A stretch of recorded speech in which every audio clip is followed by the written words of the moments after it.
एक खास शख्सियत के साथ मुलाकात। देखिए जयदेव पटेल के साथ नंबर 1 इंडिया न्यूज पर रोजाना रात 9 बजे। नमस्कार व्यूअर्स, मैं जयदेव पटेल और आप देख रहे हैं नंबर 1 इंडिया न्यूज। आपका एक बार फिर स्वागत है एक खास शख्सियत के साथ मुलाकात प्रोग्राम में।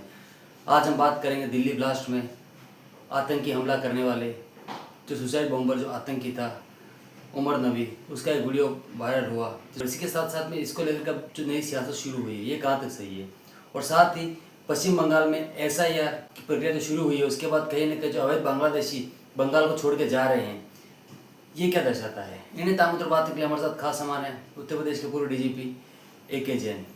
AK जैन साहब, बहुत बहुत स्वागत आज हमारे प्रोग्राम में। जी धन्यवाद। AK जैन साहब, आपसे मेरा पहला सवाल है कि दिल्ली ब्लास्ट के मुख्य आरोपी उमर नबी की तरफ से जो वीडियो जारी किया गया, इस प्रकार से वो सोशल बॉम्बिंग के लिए लोगों को प्रेरित कर रहा है, क्या दर्शाता है, कैसे देखते हैं आप इसको? ऐसे वीडियो ना देखने चाहिए, ना इनको चैनल्स के ऊपर प्रसारित करना चाहिए। इनकी मात्र भर्त्सना करके इनको डिलीट कर देना चाहिए। इनका समाज के ऊपर गलत असर पड़ेगा और हो सकता है 2-4 और गुमराह हों, इसका कोई लाभ नहीं मिलना। 2-4 परिवार और बर्बाद होंगे, उनके भी घर उड़ा दिए जाएंगे बारूद से, और घर वालों को शर्मिंदगी के सिवा और कुछ झेलने को नहीं मिलेगा। कितनी उम्मीदों से उन्होंने किसी को पढ़ा लिखा के, कहाँ से पैसा बचा के पढ़ाया लिखाया होगा, डॉक्टर बनाया होगा, इसलिए नहीं बनाया कि वो इस प्रकार की हरकतें करें और पूरे अपने खानदान की, अपने परिवार की, अपने मोहल्ले की, अपनी रियासत की, सबकी पूरी की बदनामी कराएं। AK जैन साहब, लेकिन इस तरीके दिल्ली का जो ब्लास्ट हुआ उसके बाद कहीं के देश में नई सियासत शुरू हो गई है, जिसको लेकर PDP की जो प्रमुख हैं महबूबा मुफ्ती, उनका बयान सामने है। उन्होंने कहा जितने ब्लास्ट होंगे उतना कहीं का ध्रुवीकरण होगा। तो वहीं इमरान मसूद जो कांग्रेस नेता है, उनका यहाँ तक कहना है आज का जो वीडियो वायरल हुआ उसके बाद में कि इस तरीके की जो वीडियो है, जो दर्शाया वीडियो में जो चीज़ें दिख रही हैं वो कहीं ना कहीं उसको भटकाता हुआ नजर आ रहा है। इसको आप कैसे देखते हैं? ये सब जो है सब राजनीतिज्ञ हैं, इनका काम है राजनीति करना। राजनीति में सफल होने के लिए अगर उनको किसी की कुर्बानी भी देनी पड़े तो वो दे देंगे। हमें इनसे नहीं, इनको आदर्श नहीं मानना चाहिए।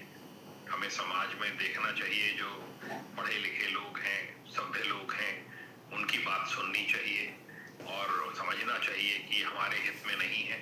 इसका अंत बुरा ही होना है। ये जो हमास टाइप की बात कर रहे हैं कि हमास टाइप के अटैक यहाँ कर देंगे, ये इंडिया में संभव नहीं है। और अगर कोई कर भी देगा इक्का दुक्का कहीं पर, तो ऐसा नहीं है कि 140 करोड़ देशवासी उससे हिल जाएंगे। आप देखेंगे आज कहीं ब्लास्ट होता है, उसके 24 घंटे के बाद अगल बगल सब परिस्थितियां फिर सामान्य हो जाती हैं। ऐसा नहीं है कि कोई उससे दहशत फैल जाती है। तो ये इस ब्लास्ट के बाद भी सब परिस्थितियां फिर नॉर्मल हो गई हैं। आपने पूरे अपने खानदान की, पूरे एक नेक प्रोफेशन माना जाता है, उसकी आपने बदनामी करा दी। अपने साथ लोगों को जोड़कर 10 साल जेल में पड़े रहेंगे। इसका कोई नतीजा नहीं निकलने वाला। मैं यूथ से यही अपील करूंगा कि गुमराह ना होइए, अपना भविष्य बनाइए, अपने परिवार का भविष्य बनाइए और अपने बाप दादे उन सबका नाम रोशन करिए। ये इस टाइप की गतिविधियां करके कुछ समय के लिए आप सुर्खियों में रहेंगे, फिर आपको लोग बाग जो है वो गाली देते मिलेंगे और कुछ नहीं। जी AK जैन साहब, आपसे मेरा एक आखिरी सवाल है कि इलेक्शन कमीशन ऑफ इंडिया की तरफ से स्पेशल इंटेंस डिवीजन जो है वो चलाया गया है देश भर के अलग अलग राज्यों में। इसको लेकर के पश्चिम बंगाल में जिस प्रकार से SIR की प्रक्रिया शुरू होने के बाद में अवैध बांग्लादेशी पश्चिम बंगाल को छोड़कर जिस तरीके से भाग रहे हैं, क्या आपको लगता है कहीं ना कहीं एक पॉलिटिकल बेनिफिट के लिए इस तरीके के अवैध लोगों को बसाया गया जो अब कहीं ना कहीं भागते हुए नजर आ रहे हैं? तो ये तो है ही, तुष्टीकरण की नीति फॉलो हो रही है, कौन नहीं जानता है।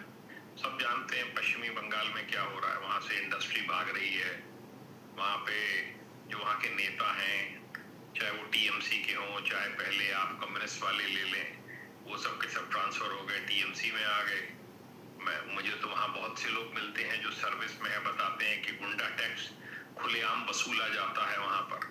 TMC के लोगों के द्वारा हर चौराहे पे खड़े होकर वसूला जाता है। कोई वहां घर बनाए तो उसको भी टैक्स देना पड़ता है। तो ये कोई अच्छी बात थोड़ी है।